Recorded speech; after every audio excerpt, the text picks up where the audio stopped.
નમસ્કાર વિદ્યાર્થી મિત્રો, આપ સૌનું world in box YouTube channel ઉપર હાર્દિક સ્વાગત છે.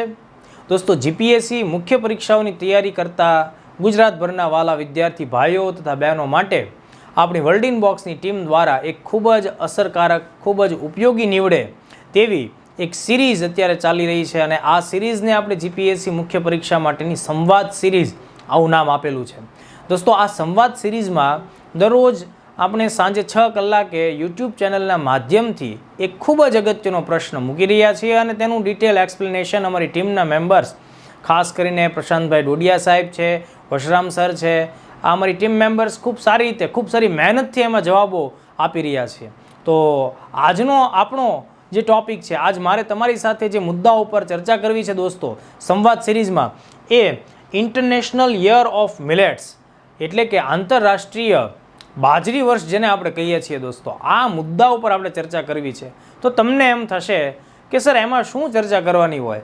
આ તો સિમ્પલ એક ફેક્ટ છે, નાનો એવો મુદ્દો છે કે ભાઈ આંતરરાષ્ટ્રીય બાજરી વર્ષ જાહેર થયું. વર્ષ 2023ને આંતરરાષ્ટ્રીય બાજરી વર્ષ અથવા તો આપણે એને ઇન્ટરનેશનલ મિલેટ યર તરીકે જાહેર કર્યું. તો એમાં એટલું જ યાદ રાખવાનું હોય, બીજું શું આપણે યાદ રાખીએ? પણ દોસ્તો, આ મુદ્દાને અમે લોકો થોડાક વિશેષ દૃષ્ટિકોણથી જોઈ રહ્યા છીએ. આ મુદ્દો સામાન્ય અથવા નાનો કે ટૂંકો મુદ્દો નથી, પણ એની દીર્ઘકાલીન લાંબા સમયાંતરે ખૂબ મોટી અસરો રહેલી છે.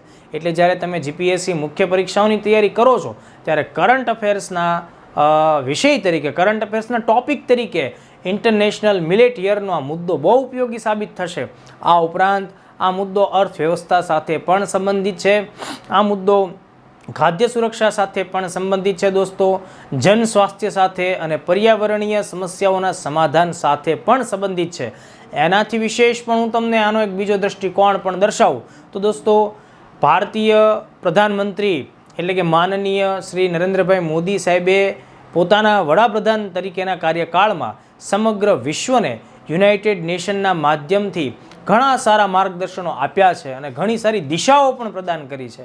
તો એમાં જન સુખાકારી, જન સ્વાસ્થ્ય, આ બધા મુદ્દાઓ કેન્દ્રમાં રહેલા છે. તો આ અંગે પ્રાઇમ મિનિસ્ટર સાહેબ છે એમના જ પ્રયત્નોથી યુનાઇટેડ નેશન દ્વારા આંતરરાષ્ટ્રીય વર્ષ તરીકે, મતલબ ઇન્ટરનેશનલ મિલેટ યર તરીકે વર્ષ 2023 છે એને ધ્યાને લેવામાં આવ્યું છે. એટલે આપણી વિદેશ નીતિ સાથે પણ આ મુદ્દો સંકળાયેલો છે.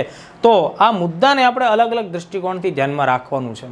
ખાસ તો મિલેટ્સ શું છે, મિલેટ્સ હ્યુમન હેલ્થને, માનવ સ્વાસ્થ્યને કેવી રીતે લાભપ્રદ છે, ખાદ્ય સુરક્ષામાં એ શું ભૂમિકા નિભાવી શકે છે, ક્લાઇમેટ ચેન્જ ઉપર એ કેવી અસર રાખી શકે છે, આ બધા મુદ્દાઓને આપણે વન બાય વન આપણે સમજવાના છે. અને સાથે આપણે એ પણ ધ્યાનમાં રાખવાનું છે કે આપણે જે મિલેટ્સની વાત કરી રહ્યા છીએ તો દોસ્તો, આ મિલેટની ખેતી ઉપર કેવા પડકારો રહેલા છે આપણા દેશમાં. આ ઉપરાંત આ પડકારોને પહોંચી વળવા માટે થઈને અત્યારના આપણા સરકારી પ્રયત્નો શું છે, આ બધા જ દૃષ્ટિકોણ આ એક લેક્ચરથી તમને ખ્યાલ આવશે. દોસ્તો, જો હજુ પણ તમે લોકોએ વર્લ્ડ ઇન બોક્સની યુટ્યુબ ચેનલને સબસ્ક્રાઈબ નથી કરી તો વહેલી તકે તમે બધા મિત્રો યુટ્યુબ ચેનલને સબસ્ક્રાઈબ કરો અને આવા સારા કન્ટેન્ટ ધરાવતા વિડીયો લેક્ચર્સ છે એને ગુજરાતના વિદ્યાર્થીઓ સુધી પહોંચાડો દોસ્તો. એના થકી અમને પણ પ્રોત્સાહન મળશે અને વધુ ડિટેલ, વધુ મેટર, વધુ અમે એમાં પ્રયત્ન કરશું અને તમારી સુધી સારામાં સારો કન્ટેન્ટ પહોંચતો કરશું. ઓકે, તો મુખ્ય મુદ્દો છે આપણો દોસ્તો ઇન્ટરનેશનલ યર ઓફ મિલેટ્સ 2023. 2023નું વર્ષ મિલેટનું વર્ષ છે. મિલેટને સામાન્ય રીતે ગુજરાતીમાં આપણે બાજરી કહેતા હોઈએ, પણ મિલેટ એક આખો વર્ગ છે દોસ્તો. ખાલી બાજરીનો સમાવેશ એમાં નથી થતો, પણ આ દર વર્ષે એક પ્રકારનું ઘાસ છે જેની આપણે ખેતી કરીએ છીએ. અને આ ઘાસ એવું છે કે જેની ઉપરના ભાગમાં આપણે સામાન્ય ભાષામાં જેને ડુંડા કે ડુંડી કહીએ, એમાં દાણાઓ આવતા હોય છે. અને આ દાણાઓ જે છે એનો ઉપયોગ આપણે કરતા હોઈએ છીએ ખોરાક તરીકે, અને બાકીનો જે ઘાસવાળો જે હિસ્સો છે એને આપણે પશુ આહારમાં વાપરતા હોઈએ. તો મિલેટ શબ્દ એક વ્યાપક વર્ગને સૂચવે છે, બરાબર, પણ સામાન્ય બોલચાલમાં આપણે મિલેટ એટલે બાજરી કહેતા હોઈએ. ઓકે, ચલો આપણે એક એક ટોપિક આપણે સમજવાનો છે. જુઓ, હવે તમે લોકો જો સિરિયસલી સારી તૈયારી કરતા હશો અને રેગ્યુલરલી સારા સોર્સિસ ઉપરથી કરંટ અફેર્સ વાંચતા હશો તો 2023માં તમે એવા કેટલી તે ન્યૂઝપેપરની હેડલાઇન્સ જોઈએ છે કે જેમાં ઇન્ટરનેશનલ મિલેટ યરનો, મિલેટ્સનો, એના માટે વપરાતા વિશેષણોનો તમે કંઈક ને કંઈક મતલબ વાંચ્યું હશે અથવા તો એનો ઉલ્લેખ થતો જોયો હશે. દાખલા તરીકે આપણે જોઈએ અહીંયા કે ભાઈ ધ હિન્દુ બિઝનેસ લાઈને શું લખ્યું હતું બજેટ 2023માં, naming millets as Shree Anna. આવું કોણ કહે છે? તો માનનીય નાણામંત્રીએ મિલેટ્સ માટે શ્રી અન્ન આવો શબ્દ વાપરેલો છે. ઓકે, શ્રી અન્ન તરીકે આપણે એને ધ્યાનમાં રાખીએ, કારણ કે બજેટમાં આ વાતનો એવો ઉલ્લેખ કરવામાં આવ્યો છે. ત્યારબાદ આપણે જોઈએ દોસ્તો કે અહીંયા આપણને એવું જોવા મળે છે કે 2022-23માં 2022-23 announced as International Year of Millets. Know more about the superfoods of the future. તમે આવા શબ્દો બધા તમારા મુખ્ય પરીક્ષાના જવાબોમાં વાપરતા થઈ જાઓ દોસ્તો. સુપરફૂડ્સ ઓફ ધ ફ્યુચર એટલે ભવિષ્ય માટેનું એક એવું ફૂડ કે જે સામાન્ય નથી, સુપરફૂડ છે એટલે કે બહુગુણી છે. બહુગુણી છે મતલબ કે તમને વિવિધ રીતે ઉપયોગિતા ધરાવે છે. ઓકે, તો એક આ બાબત થઈ દોસ્તો. ત્યારબાદ તમે જો why India's push for millets is yet to gain widespread traction. મતલબ કે ભારતે આ જે ઇનિશિયેટિવ લીધી દુનિયામાં કેમ ફેલાઈ રહી છે એની પાછળના કારણો દર્શાવતા આર્ટિકલ્સ આપણને જોવા મળે છે દોસ્તો. તો એની અંદર ભારત સરકારના પ્રયત્નો અને આ ભારત સરકારના સતત પ્રયત્નોને જે યુનાઇટેડ નેશનની જનરલ એસેમ્બલીએ સ્વીકૃત કર્યા એ અંગેના પ્રયત્નો પણ જોવા મળે છે. આવા હું તમને બીજા પણ કેટલાક અગત્યના કરંટ અફેર્સ હેડલાઇન્સ બતાવું, જેમાં એની અંગેના આપણને કેટલાક આઈએમપી વર્ડ્સ શબ્દો મળશે જે આપણે ખાસ પકડી રાખવાના છે. Millets can help tackle challenges of food security says PM Modi. Prime minister સાહેબનું કહેવાનું એમ છે કે આ જાડા અનાજ, મોટા દાણાવાળા મોટા અનાજ છે, બરાબર, અથવા તો આપણે એને મિલેટ્સ કહીએ અથવા સામાન્ય ભાષામાં બાજરી કહીએ, તો પ્રાઇમ મિનિસ્ટર સાહેબના મતે આ જે બાજરી અથવા જાડા અનાજો છે તેની અંદર અત્યારની જે ફૂડ સિક્યુરિટી, ખાદ્ય સુરક્ષાનો જે પડકાર સમગ્ર વિશ્વની સમક્ષ ઊભો રહે છે એને પહોંચી વળવાનું, એનું નિરાકરણ કરવાની શક્તિ અથવા સામર્થ્ય છે. દોસ્તો સમજો 8 અબજની આબાદી છે વિશ્વમાં અત્યારે, 8 અબજની આબાદી. ભારત આપણો દેશ સૌથી વધુ આબાદી ધરાવતો દેશ છે, આપણો પાડોશી દેશ, સેકન્ડ નંબર ઉપર છે ચીન. તો તમે સમજો મિત્રો કે 8 અબજની આ આબાદી પૃથ્વી ઉપર અગાઉ ક્યારેય હતી નહીં. ઓકે, પૃથ્વીનું ક્ષેત્રફળ તો એટલું જ છે, એમાં જે જમીન ઉપરનો ભાગ છે, કૃષિલાયક ભાગ છે, એમાં વધારો થવાની જગ્યા આપણે જાણીએ છીએ કે આબોહવા પરિવર્તનને લીધે એ તો દિવસે ને દિવસે ઘટતો જાય છે. જમીનની ફળદ્રુપતા છે એમાંય તે ઘણા બધા પ્રશ્નો આવીને ઊભા રહેલા છે. તો આ બધી સ્થિતિમાં આવનારા સમયમાં ફ્યુચરના જે કાંઈ પણ પ્રોબ્લેમ છે એમાં ફૂડ સિક્યુરિટી બહુ મોટો પડકાર થવાનો છે દોસ્તો, અને એ બધાને સમાધાનના ભાગ સ્વરૂપે આપણે અત્યારથી આ પ્રકારના કોન્સેપ્ટ ઉપર, આ પ્રકારના પ્રયત્નો ઉપર ફોકસ કરવું પડશે. એટલે પ્રાઇમ મિનિસ્ટર મોદી સાહેબ છે એમણે બહુ જ વૈશ્વિક સ્તર ઉપર સચોટ વાત આપણને કીધી છે, તો એ પણ મુદ્દો તમે તમારા જવાબમાં સારી રીતે ટાંકી શકો છો. ઓકે, આ ઉપરાંત આપણે જોઈએ દોસ્તો, PM Modi inaugurates global conference on millets or Shree Anna, high fibre foods for personal global health.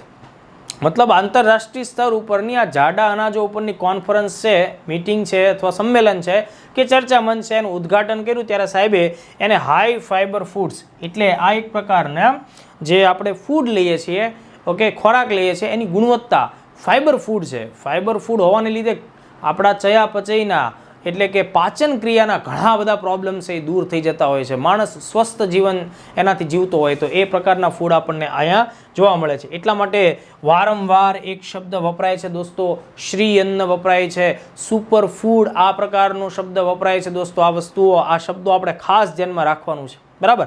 બીજું જો અહીંયા આપણને એવું પણ મળે છે, millets can be grown easily in adverse climate condition and without chemicals and fertilizers. કેટલી સચોટ વાત આપણને અહીંયા જોવા મળે છે. ખાસ આ એક નાનું વિધાન છે એને ઓબ્ઝર્વ કરો દોસ્તો. આ નાનું વિધાન તમારા જવાબને 4 ચાંદ લગાડી દેશે.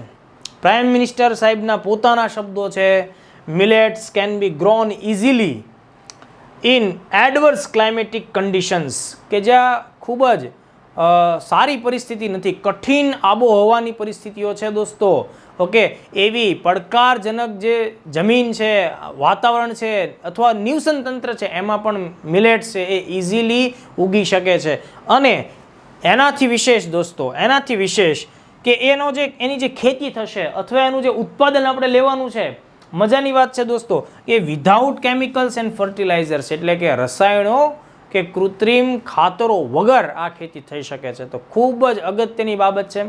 કૃત્રિમ ખાતર અને જે કંઈ રાસાયણિક દવાઓનો આપણે દોસ્તો ઉપયોગ કરીએ છીએ પેસ્ટિસાઇડ્સના ફોર્મમાં, એના લીધે જળ પ્રદૂષણ ખૂબ વધી રહ્યું છે દોસ્તો. જમીનની ફળદ્રુપતા છે ડિગ્રેડ થઈ રહી છે, એટલે કે ઘટી રહી છે, અને માનવ સ્વાસ્થ્ય ઉપર એની ખૂબ જ ગંભીર અસરો આપણને જોવા મળે છે. એટલે આજે યુવાનોને વિવિધ પ્રકારની બીમારીઓ જોવા મળે છે, નાના બાળકોને આપણે વિવિધ પ્રકારની બીમારીઓમાં સપડાતા જોઈએ છીએ. અને આ બધી જ વસ્તુઓને લીધે જે આ દેશની જનતાનું સ્વાસ્થ્ય હોય અને જે સારી ઉત્પાદકતામાં જોડાવવું જોઈએ, એ હેલ્થના પ્રશ્નોને લઈને કંઈક ને કંઈક ખોરવાતું રહે છે. તો આ વસ્તુ આપણે ખાસ ધ્યાનમાં રાખશું. MIIRA આ પ્રશ્ન જ્યારે તમને પૂછાય છે મુખ્ય પરીક્ષામાં, તો તમારે આ શબ્દનો અચૂકપણે ઉલ્લેખ કરવાનો છે. આ શબ્દ વગર તો આપણો જવાબ દોસ્તો અધૂરો જ ગણાશે. MIIRA India readies plan to popularise millets on world stage. એટલે ભારતે શું કર્યું છે? Millet international initiative for research and awareness. આંતરરાષ્ટ્રીય સ્તર ઉપર જે આ જાડા અનાજ છે, મોટા અનાજ છે અથવા બાજરી છે, એના ઉપર સંશોધન થાય અને એનો ખોરાકમાં ઉપયોગ વધે એ માટેની જાગૃતિ ફેલાય દોસ્તો. એટલા માટે MIIRA, જેને આપણે સામાન્ય રીતે મીરા તરીકે ઓળખી શકીએ, આ એસોસિએશનની શરૂઆત આપણા દેશ થકી થયેલી છે આંતરરાષ્ટ્રીય સ્તર ઉપર. બરાબર, તો એક નવી પહેલ આપણને જોવા મળે છે. તો આટલા મુદ્દાઓ આપણે ખાસ ધ્યાનમાં રાખવાના. હવે જુઓ દોસ્તો, જ્યારે આપણો દેશ આઝાદ થાય છે 20મી સદીના મધ્યાહનનો સમયગાળો 1947માં જ્યારે આપણો દેશ આઝાદ થાય, ત્યારે આપણા દેશની જે કાંઈ આબાદી છે એની સામે ઘણા બધા પ્રશ્નો હતા, અને આપણા નવોદિત રાષ્ટ્રની સામે અનેક પ્રકારના પડકારો હતા. એટલે આ બાબત આપણે ત્યારથી સમજીએ તો થોડીક આપણને વધુ ઇઝી રહેશે, અને એના આધારે તમે કોન્ફિડન્સથી જવાબ લખી શકશો. ઓકે, તો વસ્તુ શું છે કે ભાઈ, જ્યારે દેશ આઝાદ થયો ત્યારે કેટલાક બેઝિક પ્રોબ્લેમ્સ હતા. કારણ કે આપણી આઝાદી બાદની જે આબાદી છે, પાકિસ્તાનની વસ્તીને આપણે વાત કરીએ તો 32 થી 33 કરોડની આસપાસની આપણી આબાદી રહી હતી. બરાબર, તો આ જે આખી એટલી આબાદી છે દોસ્તો, આ આબાદીને ખાદ્ય સુરક્ષા પૂરી પાડવી આ બહુ મોટો પડકાર હતો. કારણ કે તમે સમજો, આજ જેટલી યુએસએની આબાદી છે આજની તારીખે, એટલી આબાદી આપણી 1947માં, એટલે કે આજથી 76 વર્ષો પહેલાં હતી દોસ્તો. તો જે કંઈ આપણું બંધારણ ઘડવું અને જે રાજકીય ઉથલપાથલ આપણા દેશમાં જોવા મળી, એને શાંત કરવી, સ્થિર કરવી, આ એક બહુ મોટો પડકાર હતો. એને આપણે પહોંચી લીધો. ત્યારબાદ ભારતનો જે એકીકરણનો સવાલ આવ્યો, દેશી રજવાડાઓનું વિલીનીકરણ, ને આ જે કંઈ પણ એક બહુ મોટો પડકાર હતો. કેટલાક દેશી રજવાડાઓએ ભારતમાં જોડાવા અંગે દ્વિધા ઉત્પન્ન કરી, આને પણ આપણે પહોંચી શક્યા. કોમી રમખાણો થયા, એને પણ આપણે સમયાંતરે શાંત પાડી શક્યા. પણ એક બહુ મોટો લાંબા ગાળાનો અને સતત વધતો જતો પ્રશ્ન હતો. એ પ્રશ્ન શું હતો દોસ્તો? ભારતની એ સમયની વિશાળ આબાદી માટેની ખાદ્ય સુરક્ષા, એટલે કે એમને અનાજ પૂરું પાડવું, એમના માટેનું અનાજ ઉત્પાદન કરવું. એટલે કૃષિ ઉપરની આપણી જે નિર્ભરતા છે એમાંથી સારો એવો ક્રક્સ બહાર કાઢવો, એટલે કે યોગ્ય ઉત્પાદન કરવું, જેથી કૃષિ પ્રધાન ભારત છે એ અન્ય દેશોની પાસે હાથ લાંબો ન કરે. તો શરૂઆતના સમયની અંદર આપણી આ જે પરિસ્થિતિ હતી, બરાબર, તો ઇનિશિયલી પહેલા દાયકામાં કેટલાક પ્રશ્નો ઉકેલાઈ ગયા, જેમ કે રાજકીય પ્રશ્નો આપણા ઉકેલાણા, પ્રશાસનિક પ્રશ્નો આપણા ઉકેલાણા, પણ ખાદ્ય સુરક્ષાનો દોસ્તો જે આપણો પ્રશ્ન હતો એ ઉકેલવા માટે થઈ અને આપણે આધુનિક વિજ્ઞાન અને ટેકનોલોજીના સહારે હરિત ક્રાંતિ તરફ આગળ વધવું પડ્યું. અને 1960ના વર્ષમાં આપણા દેશની અંદર હરિત ક્રાંતિનો એક આખો દોર આપણને જોવા મળ્યો. હરિત ક્રાંતિ એટલે ખાદ્યાન્ન જેને આપણે કહીએ છીએ, એમાં પણ ખાસ કરીને ઘઉં અને ચોખા, ધ્યાન આપજો, ઘઉં અને ચોખા. બરાબર, તો ઘઉં અને ચોખા દોસ્તો, આ ઘઉં અને ચોખાનું ઉત્પાદન એ હદે વધે કે જે આ આપણા દેશના લોકોનો પેટનો ખાડો પૂરી શકે. બરાબર, આપણે અન્ય દેશ ઉપર જે અનાજની આયાત કરતા હોઈએ, ઓકે, આપણે જે અન્ય દેશો ઉપર ખાદ્યાન્ન જે આયાત ઉપર હતા, બરાબર, એ અન્ય દેશ ઉપરની નિર્ભરતા આપણી દૂર થાય, આપણે એમાં આત્મનિર્ભર થઈએ. એટલા માટે વિજ્ઞાન ટેકનોલોજી, એટલે કે કૃત્રિમ રસાયણો, બરાબર, કૃત્રિમ રસાયણો છે, ખાતરો છે, એનો ઉપયોગ કરી આપણે પંજાબ હરિયાણાના પ્રાંતથી એક નવીન પ્રકારનું કૃષિ ઉત્પાદન શરૂ કર્યું, અને એમાં આપણને ઘણી સફળતા પણ મળી. શરૂઆતના દોરે ઉત્પાદન ખૂબ સારું એવું વધ્યું. એમાંથી પ્રેરણા લઈ અન્ય રાજ્યોમાં પણ આપણે ઘઉં અને ચોખાના ઉત્પાદનમાં અગ્રેસર સારી એવી સફળતા પ્રાપ્ત કરી. એટલે આપણા દેશની જે ખાદ્યની સુરક્ષા હતી, ખાદ્ય સુરક્ષાનો જે બહુ મોટો પડકાર હતો, એના ઉકેલના ભાગ સ્વરૂપે હરિત ક્રાંતિનું MS સ્વામીનાથનના માર્ગદર્શન હેઠળનું, ઇન્દિરા ગાંધીના રાજકીય માર્ગદર્શન અને વડપણ હેઠળનું એક ખૂબ મોટું અભિયાન હતું દોસ્તો. એ આપણે આગળ વધાર્યું અને એમાં આપણને મહદઅંશે સફળતા પણ પ્રાપ્ત થઈ દોસ્તો. તો આ એક બાબત આપણે ખાસ ધ્યાનમાં રાખવી પડશે. હરિત ક્રાંતિને લીધે સમયાંતરે જે ભૂખમરો, ભાવ વધારો, કાળાબજારી, આ બધા જે પ્રશ્નો આપણા દેશમાં ઊભા થતા હતા અને એના લીધે ઘણા બધા લોકો નિરાશ્રિત થઈ અને ભૂખમરાને લીધે મૃત્યુ પામતા હતા. એ સ્થિતિઓ ધીમે ધીમે બદલાવવામાં એ સફળતા મળી ભારતને. ઓકે, હવે જુઓ, હું તમને કેટલાક અગત્યના આંકડાઓ સમજાવું. આ સરકારની વેબસાઇટ ઉપરથી લીધેલા આંકડાઓ છે. આ આંકડાઓ જો તમે તમારા જવાબોમાં લખશો તો તમને ખૂબ ફાયદો થશે. દાખલા તરીકે દોસ્તો, આપણા દેશની અંદર જે ટોટલ કૃષિ લાયક ભૂમિ ક્ષેત્ર જે છે એમાં કેટલા ટકા જમીન વિસ્તાર ઉપર કયો પાક, એટલે કે કેટલા ટકા જમીન વિસ્તાર ઉપર કયા પાકનું વાવેતર થાય એનું સામાન્ય સ્ટેટિસ્ટિક્સ આપણને મળે છે. તો જુઓ, 1950-51 એટલે કે આઝાદી સમયનો જે પહેલો દાયકો શરૂ થાય છે ને એની વાત છે. તો એમાં આપણા દેશમાં ચોખા, રાઈસ, ચોખાનું ઉત્પાદન દોસ્તો 23.5% જમીન ઉપર થતું હોય એવું આપણને જોવા મળે. પછી જુઓ, જુવાર પણ એક પ્રકારનું મિલેટ છે દોસ્તો. તો જુવાર જે છે એનું ઉત્પાદન 11.8% એરિયામાં થતું જોવા મળે છે. ઓકે, બાજરાનું ઉત્પાદન દોસ્તો 7.4% એરિયામાં થતું હોય એવું જોવા મળે છે. એવી રીતે મેઇઝ એટલે મકાઈનું ઉત્પાદન છે એ 2.5% એરિયામાં થતું હોય એવું જોવા મળે છે. રાગી અથવા મરુવા, બરાબર, એને આપણે ગુજરાતીમાં નાગલી પણ કહીએ, અને ડાંગની બધા વિસ્તારમાં રાગી અથવા નાગલીની ખૂબ સારી ખેતી પણ થાય, બરાબર. તો રાગી જે છે એ 1.7% એનું ઉત્પાદન થતું હતું, એટલે એટલા ક્ષેત્રમાં એનું ઉત્પાદન લેવામાં આવતું હતું અથવા તો એનું વાવેતર આપણને થતું હતું. ઓકે, ઘઉં છે દોસ્તો, ખાસ જોજો, ઘઉંનું એરિયા છે માત્ર 7.6% જેટલો આપણને જોવા મળે છે. બેરલી એટલે કે જવ છે એ આપણને 2.4%માં જોવા મળે છે. તો જુઓ, આ રાગી છે, જવ છે, જુવાર છે, બાજરો, મકાઈ, આ બધાને તમે કહી શકો છો મિલેટની યાદીમાં તમે એનું સ્થાન આપી શકો છો. હવે આ જે સ્ટેટિસ્ટિક છે મિત્રો 1950-51ના છે. હવે આ જ વસ્તુને જો તમે 2014-15 સાથે કમ્પેર કરો તો તમારે ખાસ ધ્યાનમાં રાખવાનું શું છે, ચોખા 23.5 હતા ને એ 22.3 છે. એટલે ચોખાનું જે વાવેતર થતું હતું, બરાબર, તો એમાં આપણને એરિયા વાઇઝ બહુ વધારે ડિફરન્સ જોવા નથી મળતો. પણ જુવાર છે એ 11.8થી લઈને 3.1 થઈ ગઈ, એટલે અંદાજે તમે એમાં 3 ગણો ઘટાડો, ત્રીજા ભાગનું એનું ઉત્પાદન થાય છે એ રીતે તમે સમજો. બાજરો છે દોસ્તો 7.4% એરિયામાં વવાતો હતો એ 4%માં છે, એટલે એ ઓલમોસ્ટ અડધો થઈ જાય છે એવું આપણને જોવા મળે છે.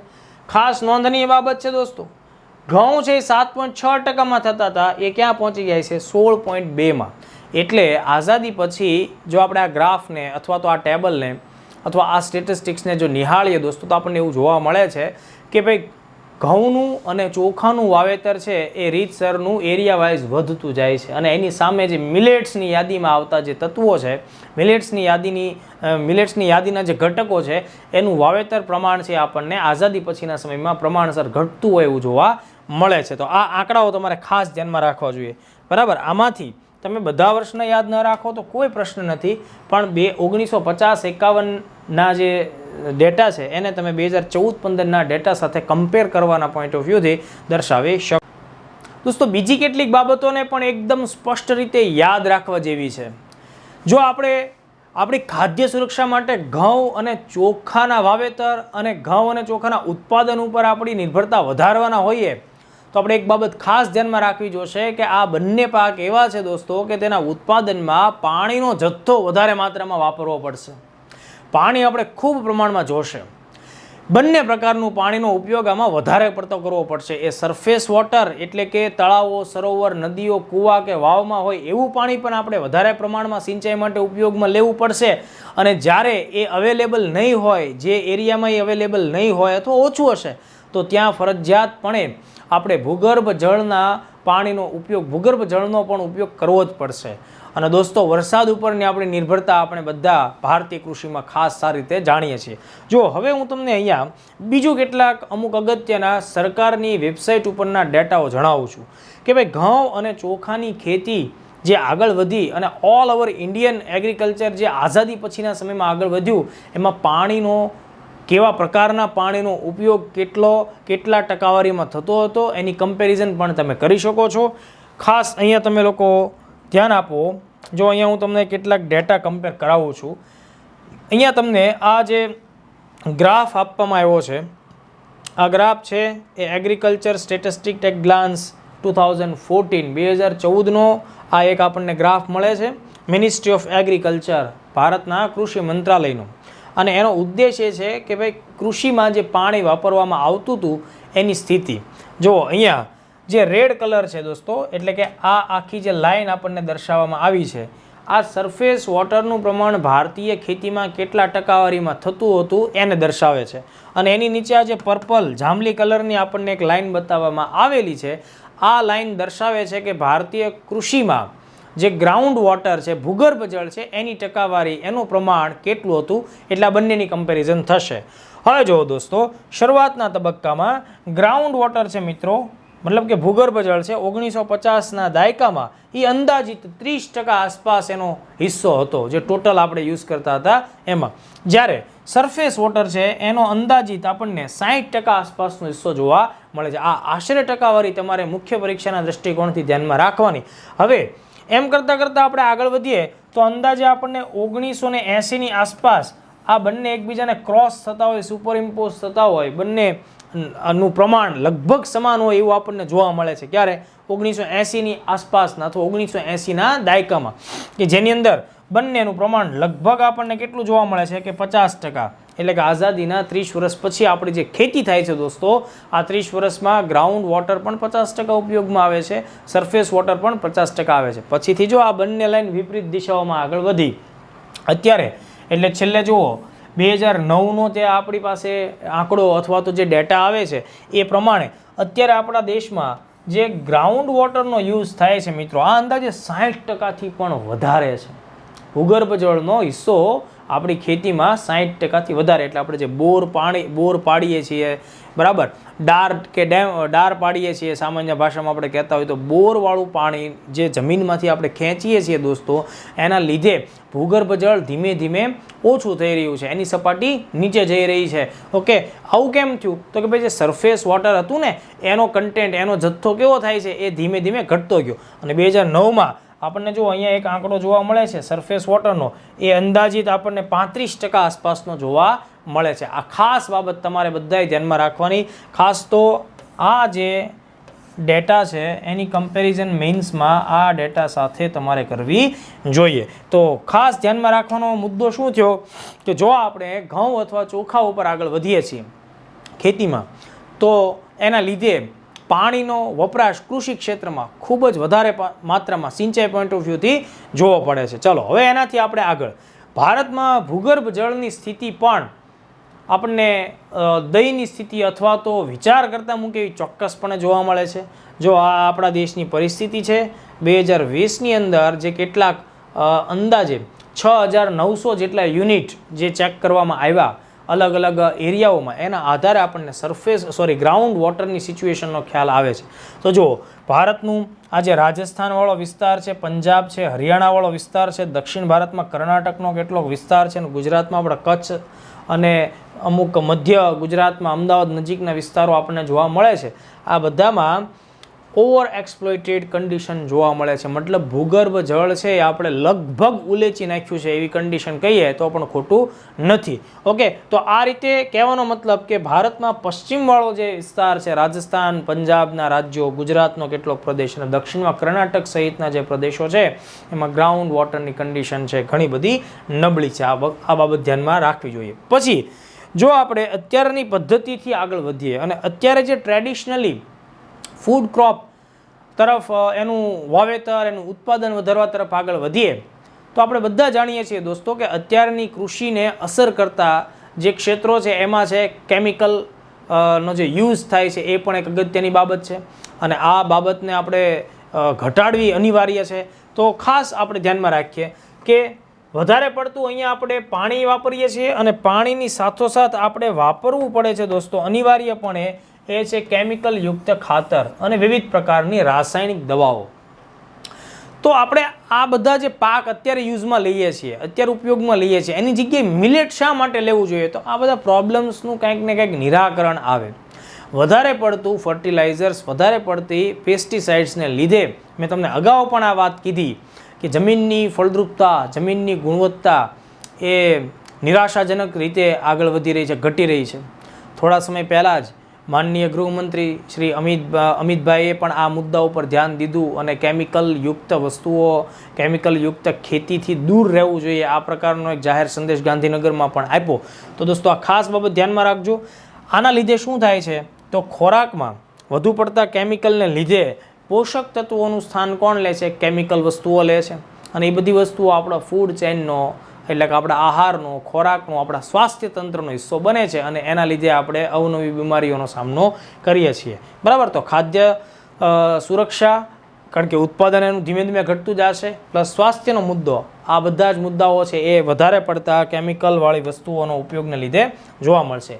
તો મિલેટ આ માટે પણ જરૂરી છે, કારણ કે એમાં પ્રાઇમ મિનિસ્ટર સાહેબનું સ્ટેટમેન્ટ પણ આપણે અગાઉ જોયું કે તેની અંદર હાનિકારક રસાયણોનો કે જંતુનાશક દવાઓ કે ખાતરોનો ઉપયોગ થતો નથી અથવા તો ખૂબ જ ઓછા પ્રમાણમાં થાય છે. કોની કમ્પેરિઝનમાં? જે ટ્રેડિશનલ ફૂડ ક્રોપનો આપણે અત્યારે ઉત્પાદન લઈ રહ્યા છીએ એની કમ્પેરિઝનમાં. ચાલો હવે એનાથી આગળ બીજી એક ખાસ બાબત છે જે આબોહવા પરિવર્તન સાથે સંકળાયેલી છે, પર્યાવરણીય જાળવણી અને જતન સાથે સંકળાયેલી છે. એ છે હરિતગૃહ વાયુઓનું ઉત્સર્જન, જેને આપણે ગ્રીન હાઉસ ગેસ એમિશન તરીકે ઓળખીએ છીએ. દોસ્તો તમને ખ્યાલ જ હશે, તમે લોકો પ્રિલિમ્સ દરમિયાન આ વસ્તુ વાંચી પણ હશે કે ચોખાની ખેતી થાય ત્યારે જે ખેતર હોય ઓકે એમાં લાંબો સમય સુધી પાણી છે એ ભરેલું રાખવામાં આવે અને જે જગ્યાએ પાણી બંધિયાર સ્થિતિમાં લાંબો સમય પડ્યું રહે ત્યાં હંમેશા આપણને CH4 એટલે કે મિથેન નામનો વાયુ છે એ જોવા મળે છે.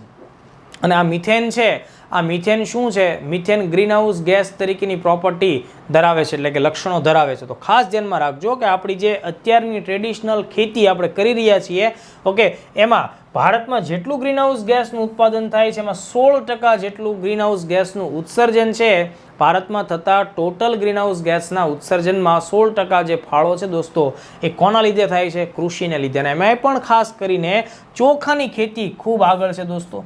37% ગ્રીનહાઉસ ગેસ જે ખેતીમાંથી ઉત્પન્ન થાય છે, 16%નો હિસ્સો, એનો જે ટોટલ 16%ને આપણે 100% ગણીએ એનો 37% એટલે મેજર હિસ્સો છે એ ચોખાની, રાઈસની ખેતી છે, એના લીધે આપણને થતું જોવા મળે છે. અને જો દોસ્તો આની આ પદ્ધતિ જો આમાં કોઈ ચેન્જીસ આપણે નહીં લાવીએ અને જેમ ચાલે છે એમ જો આ વસ્તુને ચાલવા જ દેશું તો પરિસ્થિતિ ક્યાં પહોંચશે? તો આંતરરાષ્ટ્રીય અને રાષ્ટ્રીય સ્તરના જે અગત્યના જે અહેવાલો પ્રકાશિત થતા હોય એનો સારાંશ કંઈક આપણને આવો મળે છે કે જો આ જ પદ્ધતિ યથાવત રહી તો આપણે 2050 સુધીમાં, બરાબર, 2050 સુધીમાં ભારતમાં અડધો વિસ્તાર છે એમાં દુષ્કાળ પડશે. બરાબર, કારણ કે આબોહવા પરિવર્તનની એ વિપરીત અસરો હશે, વિનાશક અસરો હશે. તો સૂકો દુષ્કાળ અને ભૂખમરાની પરિસ્થિતિ ઊભી થાય એમ છે. તો મિત્રો તમે બધા અધિકારી બનવા જવાના છો, અધિકારી બનવાના છો ઓકે. તમારું સપનું છે આ દેશને વધુ ઉર્જા આપવાનું, આ દેશને વર્તમાન અને ભવિષ્યના પડકારો ઝીલવા માટે સક્ષમ બનાવવાનું. તો તમે આ માત્ર પરીક્ષા પાસ કરવાના ઉદ્દેશથી જ આ વસ્તુઓને યાદ ન રાખો, પણ આ એક ખૂબ જ અગત્યનું મિશન છે. આ મિશન પોઈન્ટ ઓફ વ્યૂથી તમારે આ વસ્તુઓને ધ્યાનમાં રાખવી પડશે ઓકે. ચાલો આનાથી આગળ તો કેટલીક બાબતો આપણે ચર્ચામાં લીધી કે ભાઈ ઘઉં, ચોખા અત્યારની દ્રષ્ટિએ પ્રાધાન્યમાં છે અને એના બધા ડ્રોબેક્સ પણ આપણે જોયા. તો આ બધી પરિસ્થિતિઓ એક પડકારજનક છે, એનો સામનો કેવી રીતે કરી શકશો દોસ્તો? તો એનો સામનો કરવા માટે જેમ દુનિયા જ્યારે ખતરામાં હોય ત્યારે આપણે હોલિવૂડની મૂવીમાં જોતા હોઈએ છીએ, કોઈ સુપરમેન, કોઈ સ્પાઈડરમેન, કોઈ મહાન શક્તિશાળી વ્યક્તિ આવે છે અને આ સમસ્યાઓને દૂર કરે છે, એ પડકારોમાંથી એમને બચાવે છે. એવી રીતે આપણી સામે મિલેટ્સનો કોન્સેપ્ટ આવે છે. ભારતે દુનિયાને ફરીથી આ બધા જ વિવિધ પ્રકારના પડકારો કે જે એક જ બિંદુ સાથે જોડાયેલા છે, અને એનું નિરાકરણ જો થઈ જાય તો ઘણા બધા ક્ષેત્રોમાં રાહત થાય. તો ભારતે મિલેટ્સનું સૂચન કર્યું, એટલે સુપર ક્રોપ તરીકે સુપર ક્રોપ તરીકે આપણે મિલેટ્સને ધ્યાનમાં રાખીએ. તો મિલેટ્સ વિશે જે ડિટેલ તમારે એક્ઝામમાં જોઈએ છે એ બધા મુદ્દાઓને 1 by 1 ધ્યાનમાં રાખીએ. પણ એની પહેલાં જો આ મિલેટ્સનો મુદ્દો જ્યારે તમને મેન્સમાં પૂછાય છે અને તમારે એના વિશે જવાબ લખવાનો થાય છે તો મિલેટ્સ શા માટે જરૂરી છે, તો આંતરરાષ્ટ્રીય સ્તરના કેટલાક અગત્યના આપણા SDG સસ્ટેનેબલ ડેવલપમેન્ટ ગોલ્સ પણ તમારે ધ્યાનમાં રાખવા જોઈએ. અને સસ્ટેનેબલ ડેવલપમેન્ટ ગોલ્સનો ઉલ્લેખ તમારા જવાબોમાં અનિવાર્ય અચૂકપણે થવો જોઈએ અને અંડરલાઇન કરી અને એને સારી રીતે હાઇલાઇટ કરો, જેથી કરીને પેપર ચેક કરવાવાળો આ વસ્તુઓને ખાસ ધ્યાનમાં રાખે. દાખલા તરીકે જે 17 ગોલ છે જે 2030 સુધીમાં આપણે પ્રાપ્ત કરવાના છે, બરાબર, એમાં ગોલ નંબર 2 છે ઝીરો હંગર, મતલબ ખાદ્ય સુરક્ષાની બાબત આપણને અહીંયા જોવા મળે છે. ઝીરો હંગર એટલે શૂન્ય ભૂખમરો. એનો મતલબ થાય કે દુનિયામાં દરેક વ્યક્તિને પોતાની જરૂરિયાત પ્રમાણેનું સાત્વિક ભોજન, બરાબર, ફાયદાકારક ભોજન છે એ મળવું જોઈએ. તો આ આખો મુદ્દો એની સાથે ગાઢ રીતે સંકળાયેલો છે. ત્યારબાદ સસ્ટેનેબલ ડેવલપમેન્ટ ગોલ નંબર 3 શું કહે છે? Good health and well Bing. આપણે ત્યાં કહેવત છે દોસ્તો, પહેલું સુખ તે જાતે નિર્યા. મતલબ કે આપણે પોતે સ્વસ્થ હોઈએ, બરાબર, આપણું સ્વાસ્થ્ય સારું હોય, આપણું શરીર સ્વસ્થ હોય તો જ આપણે ખૂબ સારી રીતે કાર્ય કરી શકીએ, આપણી પ્રગતિ થઈ શકે, આપણું મન સ્ફૂર્તિલું રહે, આપણો વ્યવહાર કુશળ રહે, સારો રહે. તમે પણ અનુભવ્યું છે કે જે સમયે તમે બીમાર હશો, કોઈ પીડામાં હશો, એ સમયે તમારો સામાન્ય માનવ વ્યવહાર પણ બદલાતો હોય, ત્યારે તમને પ્રગતિશીલ વિચારો નથી આવતા, ત્યારે તમે થોડા નિરાશાજનક અવસ્થાઓમાંથી પસાર થતા હો. તો એ બધી જ બાબતો ઇન્ડિકેટ કરે છે કે સારું સ્વાસ્થ્ય હશે તો જ માણસ સારી સમૃદ્ધિવાળું જીવન જીવી શકશે. એટલે ગોલ નંબર 3 એમ કહે છે good health and well Bing. તો સસ્ટેનેબલ ડેવલપમેન્ટનો ગોલ નંબર 3 સારા સ્વાસ્થ્યનો ઇન્ડિકેટ કરે છે. તો અહીંયા આપણે જે ટોપિક ઉપર ચર્ચા કરી રહ્યા છીએ, તો એમાં આપણને આ વસ્તુ છે એ રિફ્લેક્ટ થાય છે. આ ઉપરાંત ગોલ નંબર 13 ક્લાઇમેટ એક્શન સાથે સંકળાયેલો છે. તો અહીંયા આપણે જે વિવિધ એંગલ પકડ્યા દોસ્તો, ગ્રીન હાઉસ ગેસનો મુદ્દો આપણે લીધો, જમીનની ફળદ્રુપતાવાળો મુદ્દો આપણે લીધો દોસ્તો, પાણીનો વધારે પડતો વપરાશ, ભૂગર્ભ જળની સ્થિતિ, સરફેસ વોટરની સ્થિતિ, આ બધા મુદ્દાઓ દોસ્તો ક્લાઇમેટ એક્શન સાથે સંકળાયેલા છે. અને બીજી એક ખાસ વાત કે જ્યારે પ્રાઇમ મિનિસ્ટર મોદી સાહેબ છે એ આ મુદ્દાને ગ્લોબલ સરફેસ ઉપર લઈ જાય છે, અને વિશ્વ એને આવકારે છે દોસ્તો, ત્યારે એ વસ્તુ પાર્ટનરશિપ ફોર ધ ગોલ્સ, તો એનો મુદ્દો બને છે. એટલે સસ્ટેનેબલ ડેવલપમેન્ટ ગોલ નંબર 17 એમ કહે છે કે આ બધા ગોલને અચીવમેન્ટ માટે થઈને, એની સફળતા માટે, એની પ્રાપ્તિ માટે થઈને બધા દેશોએ ભાગીદારી કરવી જોઈએ. ભાગીદારી ક્યારે થાય? જ્યારે કોઈ સારો વિચાર આવે, કોઈ સારી ઇનિશિયેટિવ આવે, કોઈ સારી પહેલ આવે ત્યારે. તો એ વસ્તુ આપણને ભારત તરફથી, પ્રાઇમ મિનિસ્ટર તરફથી જોવા મળે છે. તો આ બધી બાબતો સારા જવાબની નિશાનીઓ છે. આ બધા જ મુદ્દાઓ તમારા ઉત્તરોમાં આવવા જોઈએ. હવે ઇન્ટરનેશનલ યર ઓફ મિલેટ 2023 કેવી રીતે નક્કી થયું? તો આંતરરાષ્ટ્રીય સ્તર ઉપર સંયુક્ત રાષ્ટ્ર સમક્ષ ભારતે આ પ્રકારનો એક પ્રસ્તાવ મૂક્યો દોસ્તો. 2018ના વર્ષમાં ભારતે પ્રસ્તાવ મૂક્યો હતો. ખાસ ધ્યાન રાખજો, 2018ના વર્ષમાં આ પ્રસ્તાવ મૂક્યો દોસ્તો. એવું નથી કે ભારતે પહેલી જ વાર આ પ્રકારનો પ્રસ્તાવ મૂક્યો. અગાઉ પણ ભારતે જન સ્વાસ્થ્ય, જન સુખાકારી, બરાબર, બધા જ લોકોનું કલ્યાણ થાય એ પ્રકારની વસુધૈવ કુટુંબકમની ભાવના છે દોસ્તો, એને અલગ અલગ પ્રસ્તાવોમાં પણ રિફ્લેક્શન મળે છે. દાખલા તરીકે આપણે આંતરરાષ્ટ્રીય યોગા દિવસવાળી વાત અને યોગનું મહત્વ વિશ્વ સમજે એટલા માટે પ્રસ્તાવ મૂક્યો હતો. એવી જ રીતે આપણે સૂર્ય ઉર્જાનો સારી રીતે ઉપયોગ કરીએ એના માટે થઈને આંતરરાષ્ટ્રીય સોલર સંગઠન ઊભું કર્યું દોસ્તો. તો એ પણ ભારતની જ પહેલ છે. અને સેમ એ જ વસ્તુ ઉપર આપણે આગળ વધીએ છીએ ત્યારે આપણને ઇન્ટરનેશનલ મિલેટ યરનો કોન્સેપ્ટ પણ ઇન્ડિયા તરફથી ઇનિશિએટ થાય છે, ભારત તરફથી રજૂ થાય છે, એ એંગલ પણ આપણને મળે. તો 2018માં ભારતે પ્રસ્તાવ મૂક્યો અને માર્ચ 2021માં આંતરરાષ્ટ્રીય સ્તર ઉપર સંયુક્ત રાષ્ટ્રે એ પ્રસ્તાવને સ્વીકાર્યો. અને એ પ્રસ્તાવ જે સ્વીકાર્યો, ખાસ ધ્યાન રાખજો મિત્રો, એ પ્રસ્તાવનો કોડ અથવા પ્રસ્તાવનો નંબર, બરાબર, એ ખાસ ધ્યાન રાખજો, એ રિઝોલ્યુશન /75/263 જે અહીંયા લખેલું છે બરાબર. આ પ્રસ્તાવથી આપ તમને પ્રિલિમ્સ આવનારી પ્રિલિમ્સમાં પણ કામ લાગી શકે. સંયુક્ત રાષ્ટ્રનો પ્રસ્તાવ નંબર તમને આપી દેશે જે અહીંયા લખેલો છે તે, અને પ્રશ્ન પૂછશે કે ભાઈ આ પ્રસ્તાવ સંયુક્ત રાષ્ટ્રનો છે કઈ બાબત સાથે સંકળાયેલો છે, તો આંતરરાષ્ટ્રીય બાજરી વર્ષ છે એનો પ્રસ્તાવ હતો 263. ખાસ ધ્યાનમાં રાખજો. બરાબર. તો 75મા અધિવેશનમાં આ બાબતને સ્વીકારવામાં આવી કે 2023ના વર્ષને આપણે ઇન્ટરનેશનલ યર ઓફ મિલેટ તરીકે સ્વીકારીશું. બરાબર. તો બીજું, ઇન્ટરનેશનલ યર ઓફ મિલેટ 2023ની જે મુખ્ય થીમ છે દોસ્તો, મુખ્ય વિષય વસ્તુ છે એ શું છે? ખાદ્ય સુરક્ષા, પોષણ અને ટકાઉ કૃષિ માટે મિલેટ્સ એટલે કે બાજરીની જે વણ ઉપયોગી સંભવિતતાઓનો ઉપયોગ કરવો. એટલે કે આજ સુધી જેનો ઉપયોગ આપણે નથી કરી શક્યા, બાજરીની આ બધી સંભાવનાઓ એ આપણને કેમાં કામ લાગશે? ખાદ્ય સુરક્ષા માટે, પોષણ માટે અને ટકાઉ કૃષિ માટે. તો એમાં આપણે એનો ઉપયોગ કરવો છે. તો બહુ જ આઈએમપી ફેક્ટ્સ મેં તમને આપ્યા. આ બધા જ ફેક્ટ્સ પ્રિલિમ્સમાં તો ઉપયોગી થાય જ છે. આ બધા ફેક્ટ્સને તમે મુખ્ય પરીક્ષાઓમાં પણ સારી રીતે વાપરી શકો છો. ઓકે, ચાલો હવે આપણે ચર્ચાને એનાથી પણ આગળ વધીએ. મિલેટ્સ એટલે બેઝિક ચીજ જે તમારે એની વ્યાખ્યા લખવાની થાય, એમાં કોનો સમાવેશ થાય, તો એ બધા મુદ્દાઓમાં તમારે ખાસ ધ્યાનમાં રાખવાનું છે કે ભાઈ મિલેટ એટલે કે જાડા અનાજ, ઓકે, અથવા મોટા અનાજ. બરાબર.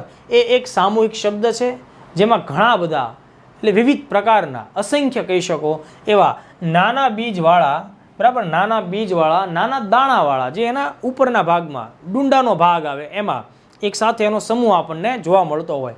તો નાના બીજવાળા વાર્ષિક ઘાસ, એન્યુઅલ ગ્રાસ છે જેનો આપણે ફૂડ ક્રોપ એટલે કે ખાદ્ય પાક તરીકે ઉપયોગ કરી રહ્યા છીએ, અને સાથોસાથ એને પશુ આહાર તરીકે પણ એનો કેટલો હિસ્સો છે ઉપયોગમાં લઈ શકીએ છીએ. ઓકે, તો મિલેટનું ગુજરાતી તમે કરવા જાઓ તો બાજરી થાય, પણ ખરેખર મિલેટ એટલે માત્ર બાજરી નહીં, બાજરી ઉપરાંત પણ ઘણું બધું. દાખલા તરીકે બાજરી જેને આપણે પલ મિલેટ કહીએ છીએ એનો સમાવેશ થાય, રાગી, બરાબર, ફિંગર મિલેટ કહીએ છીએ, કુતકી લિટલ મિલેટ કહીએ છીએ, કંગણી ફોક્સટેલ કહીએ છીએ, જુવાર સોરગમ, બરાબર, જુવાર સોરગમ, અને જવનો પણ આપણે એમાં સમાવેશ કરી શકીએ. તો આ એની બેઝિક વ્યાખ્યા તમારે ખાસ ધ્યાનમાં રાખવાની છે.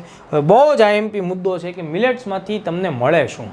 તો આપણે સામાન્ય રીતે માનવ શરીરને ટકાવવા માટે થઈને, ઉર્જા મેળવવા માટે થઈને ખોરાકનો ઉપયોગ કરતા હોઈએ છીએ. બરાબર. પણ કેટલાક લોકો ભૂલી જતા હોય છે કે આપણે કામ કરવું છે એટલે ખાઈએ છીએ.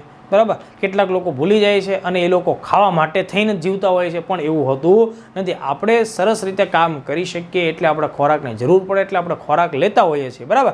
તો આ ખોરાક લેવાનો મૂળ ઉદ્દેશ છે કે શરીરને ટકાવવા માટે, શરીરને સ્ફૂર્તિલું રાખવા માટે, શરીર પાસેથી આપણે બેસ્ટ આઉટપુટ કઢાવી શકીએ એટલા માટે જોઈએ કેટલાક પોષક તત્વો. તો આ મિલેટ્સની પાસે શું શું છે ભાઈ આપણને આપવા માટે? તો જો protein, zinc, iron, calcium, fibre, potassium, phosphorus, sodium, folic acid, આ બધા જ પ્રકારના મિનરલ્સ આપણને મિલેટ્સ પાસેથી મળે છે. આ ઉપરાંત મિલેટ્સ આપણને બીજું શું આપે છે? ભરપૂર વિટામિન્સ આપે છે દોસ્તો. વિટામિનમાં બી સિરીઝના તમામ મોટા ભાગના વિટામિન આપણને મળે છે. Vitamin B1, B2, B3, B9, B5 અને વિટામિન બી આપણને મળે છે. ઓકે, તો તમારે ખાસ ધ્યાનમાં રાખવાનું છે પાણીનું પ્રમાણ વધારે હોય છે એની અંદર, પાણી આપણને વધારે મળે. જુઓ મિલેટની અંદર 71.4% જેટલું પાણી આપણને મળતું હોય એ ખાવાથી, એટલે પાણી આપણને મળે. ઓકે, પ્લસ એમાંથી કેટલીક અગત્યના ખનિજ દ્રવ્યો મળે છે, બરાબર, મિનરલ્સ મળે છે જેની યાદી અહીંયા છે જ. આમાંથી તમને જેટલા યાદ રહે, ઓછામાં ઓછા 5-7 તમને યાદ રહેવા જોઈએ એ તમારે લખવાના. વિટામિન્સ મળે, વિટામિન્સમાં બી સિરીઝના B1, B2, B3, B5, B9 આ બધાનો ઉલ્લેખ તમારે અચૂકપણે કરવાનો. ઓકે, તો આ બધા પોષક દ્રવ્ય તરીકે મિલેટ્સ આપણને ઉપયોગી છે. બીજી એક ખાસ વાત કે જો આપણે વધારે પડતો ઘઉંનો ઉપયોગ કરીએ, ઘઉં અને ચોખાનો ઉપયોગ કરીએ, ઘઉંનો ઉપયોગ આપણે જે કરી રહ્યા છીએ બ્રેડમાં, ઉપરાંત રોટલી, ભાખરી, એ બધું આપણે રેગ્યુલરલી આપણા ફૂડમાં હોય છે. ઓકે, તો એ ઘઉં છે, ઓકે, એમાં ગ્લુટેનનું પ્રમાણ વધારે હોય, જેના લીધે આગળ જતાં ડાયાબિટીસ અને સ્થૂળતાના પ્રશ્નો ઉદ્ભવે છે. બરાબર.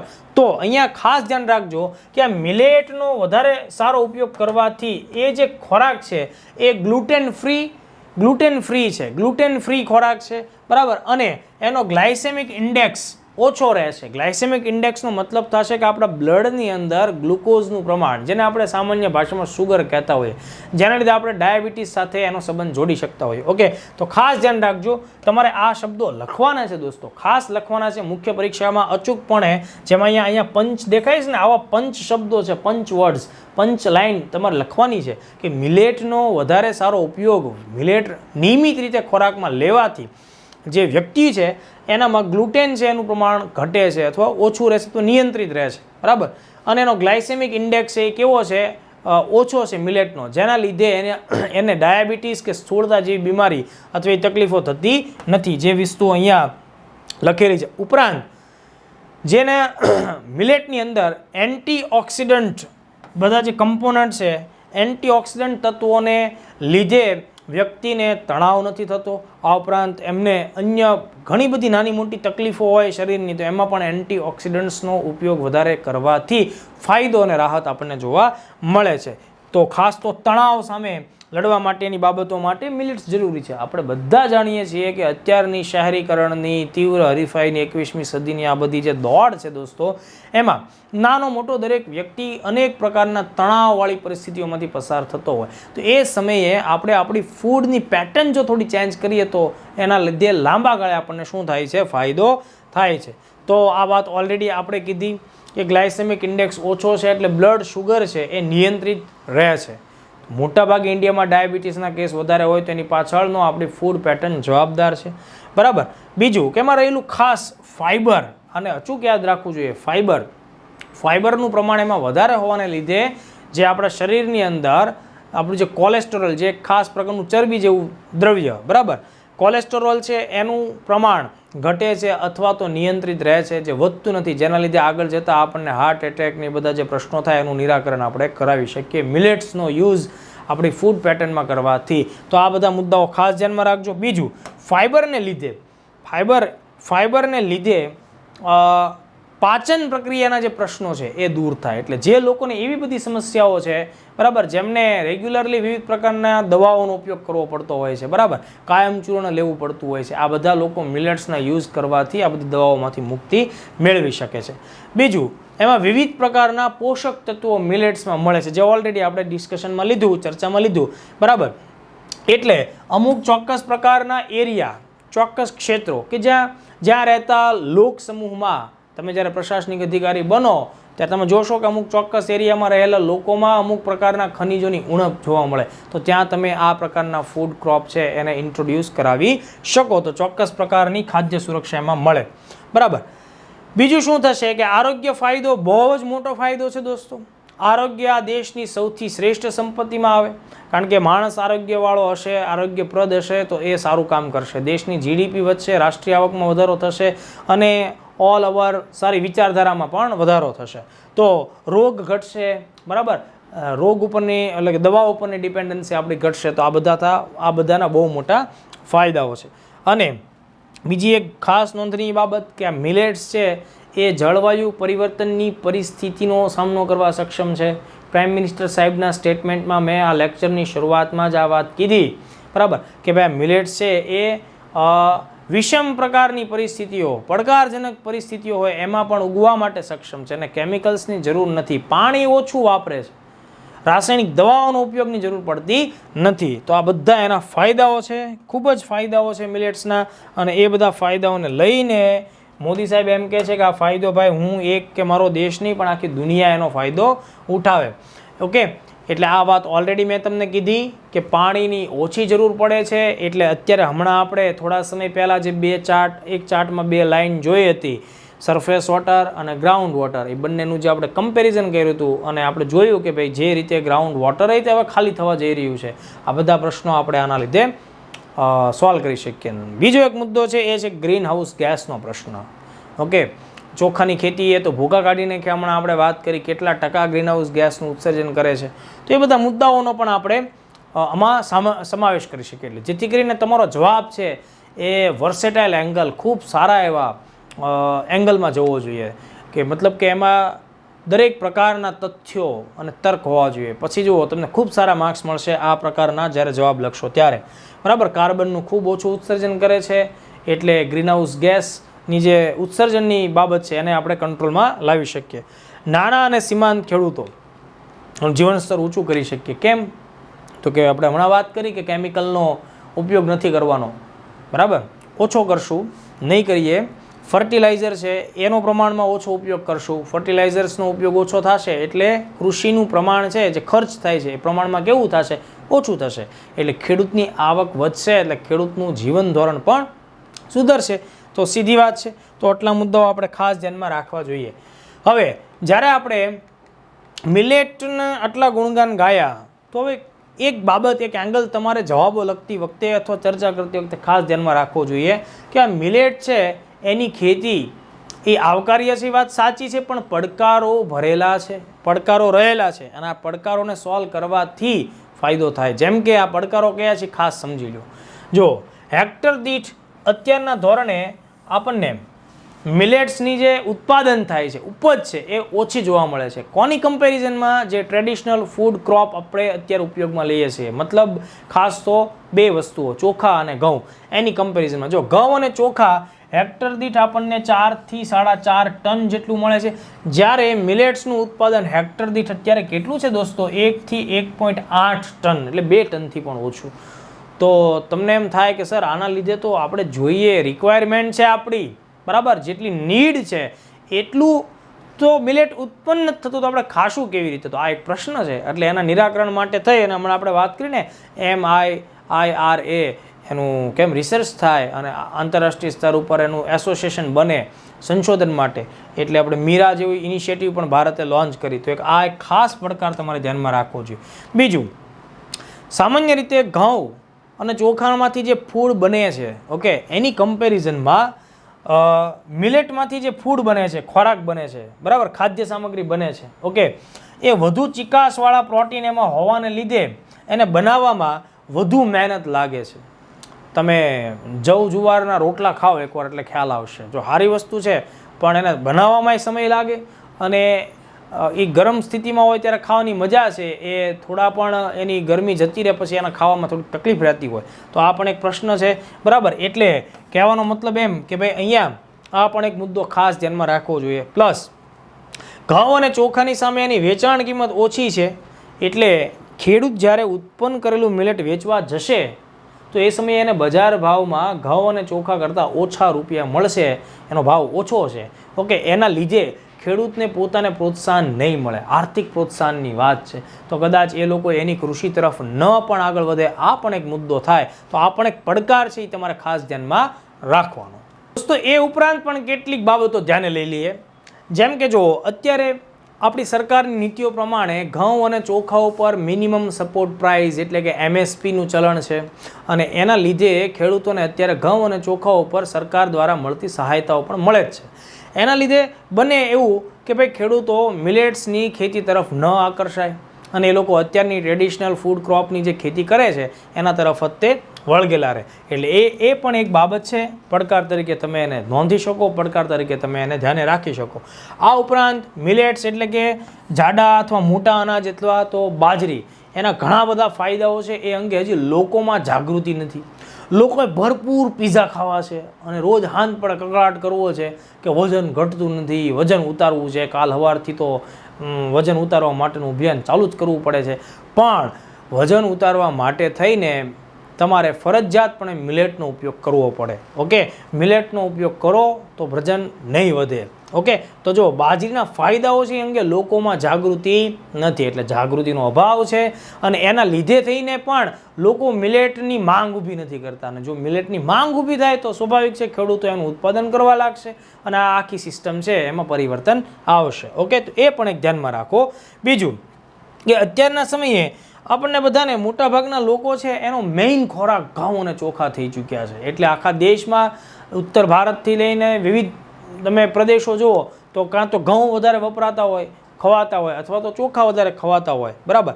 તો ભારતની જે મેઇન ફૂડ પેટર્ન છે એમ કહી શકીએ, ઓકે, એ આખી પદ્ધતિ ઘઉં ચોખા ઉપર નિર્ધારિત થઈ ગઈ છે.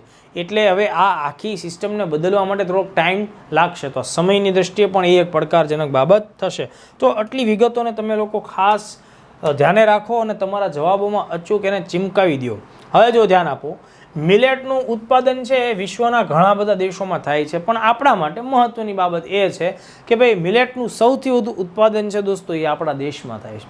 આપણો દેશ ભારતમાં સૌથી વધુ ઉત્પાદન મિલેટનું થાય છે, બરાબર. વિશ્વમાં જેટલું ઉત્પાદન થાય છે એનો આશરે 38 થી 40% જેટલો હિસ્સો, બરાબર. આ આંકડાકીય માહિતીઓમાં થોડો ઘણો દર વર્ષે ચેન્જીસ આવતો રહેતો હોય, પણ સૌથી વધુ ભારતમાં આનું ઉત્પાદન થાય છે. પછી જુઓ આફ્રિકાના કેટલાક દેશો છે, દાખલા તરીકે માલી 6%, નાઇજર છે 12%, નાઇજીરિયા 7% છે, સેનેગલ છે 2%, સુદાન 9%, બરાબર. કહેવાનો મતલબ કે ભારત અને આફ્રિકા ખંડના દેશો છે એમાં વધારે આપણને આનું ઉત્પાદન જોવા મળે. પણ ઇન્ડિયા છે ભાઈ, ઇન્ડિયા ટોપ મોસ્ટ કન્ટ્રી છે અત્યારે મિલેટના ઉત્પાદનમાં. ખાસ ધ્યાન રાખજો, મિલેટના ઉત્પાદનમાં ભારતમાં વાર્ષિક 12 મિલિયન મેટ્રિક ટન મિલેટનું ઉત્પાદન થઈ રહ્યું છે. તો આ એક સારી બાબત છે, આ સંભાવનાઓથી ભરેલી બાબત છે કે ભારતમાં મિલેટ્સ ઓલરેડી વર્લ્ડમાં ફર્સ્ટ ક્લાસ લેવલ ઉપર ટોપ ઉપર ઉત્પાદિત થાય છે. ભારતમાં પણ પર્ટિક્યુલર તમારે એરિયા જોવા હોય તો જો સૌથી વધુ મિલેટ્સનું ઉત્પાદન રાજસ્થાનમાં થાય છે. રાજસ્થાનમાં પાણીની અછત છે, આપણે બધા જાણીએ છીએ. હમણાં આપણે પહેલો ગ્રાઉન્ડ વોટરનો જે રિપોર્ટ જોયો હતો એની જે ઇમેજ જોઈ હતી એમાં પણ આપણે જોયું કે રાજસ્થાનના એરિયામાં ગ્રાઉન્ડ વોટર પણ ઘણું બધું ઓવર એક્સપ્લોઇટ થઈ ચૂકેલું છે. એમ છતાંય મિલેટ ત્યાં ઉત્પન્ન થાય છે. એ વાતની સાબિતી છે કે આવનારા સમયની અંદર આબોહવા પરિવર્તનની જે જમીન ઉપરની અસર છે ને એ બધામાં મિલેટ છે એક સારું ધાન્ય તરીકે ઉત્પન્ન થશે. તો 44% હિસ્સો છે રાજસ્થાનનો. એ ઉપરાંત રાજસ્થાન, પછી ગુજરાત, મહારાષ્ટ્ર, મધ્યપ્રદેશ, ઉત્તર પ્રદેશ, હરિયાણા, આ 6 રાજ્ય ભેગા થાય તો ઇન્ડિયાની 85% મિલેટનું ઉત્પાદન થાય. આ વસ્તુ તમારે ખાસ ધ્યાનમાં રાખવું. બીજું, ઉત્પાદનમાં ભારત ટોપ મોસ્ટ છે, વિશ્વમાં પ્રથમ છે, પણ નિકાસની બાબતમાં ભારત 5મા ક્રમે આવે. કારણ કે ઉત્પન્ન કરીને આપણે બધું દહીં થોડું દેવાનું હોય, પહેલાં ખાવા પીવાનું હોય, આપણા ઉપયોગમાં લેવાનું હોય, આપણે ઉપભોગ કર્યા પછી જો કંઈ વધે છે તો આપણે આસપાસના દેશોને કે અન્ય જગ્યાએ મોકલીશું. એટલે આ ફેક્ટ્સ પણ તમારે ધ્યાનમાં રાખવાનું. ઓકે, સૌથી પહેલું કોણ છે? રાજસ્થાન. પછી યુપી 21%, હરિયાણા, ગુજરાત આશરે 10%, MP 7%, મહારાષ્ટ્ર 4%, કર્ણાટક 2%. તો આપણે 1-2ને યાદ રાખીએ, ટોપ મોસ્ટ હોય એને ધ્યાનમાં રાખીશું. ઓકે, હવે મિલેટના પડકારો તો છે દોસ્તો, એનો સામનો કરવા અથવા પડકારોને પહોંચી વળવા માટે સરકારના સ્તર ઉપર કેવા કેવા કાર્યો થયેલા છે. ઓકે, તો ભારતે અથવા ભારત સરકારે કરેલા જે પ્રયાસો છે એને ધ્યાનમાં રાખીએ તો દોસ્તો ભારત સરકારે તો વર્ષ 2018ને જ તે રાષ્ટ્રીય બાજરી વર્ષ અથવા રાષ્ટ્રીય જાડા અનાજ અથવા તો મિલેટ વર્ષ તરીકે ઘોષિત કર્યું હતું. આ ફેક્ટ ધ્યાનમાં રાખશું, બરાબર. બીજી, પૌષ્ટિક અનાજ અથવા તો એને શ્રી અન્ન તરીકે આપણે જાહેર કર્યું છે. આ બાબત પણ આપણે ધ્યાનમાં રાખશું કે એમાં રહેલા ઊંચા પોષક મૂલ્યો અને એન્ટી ડાયાબિટીક ગુણધર્મો, આ બધા શબ્દો આપણે અચૂકપણે લખવા જોઈએ.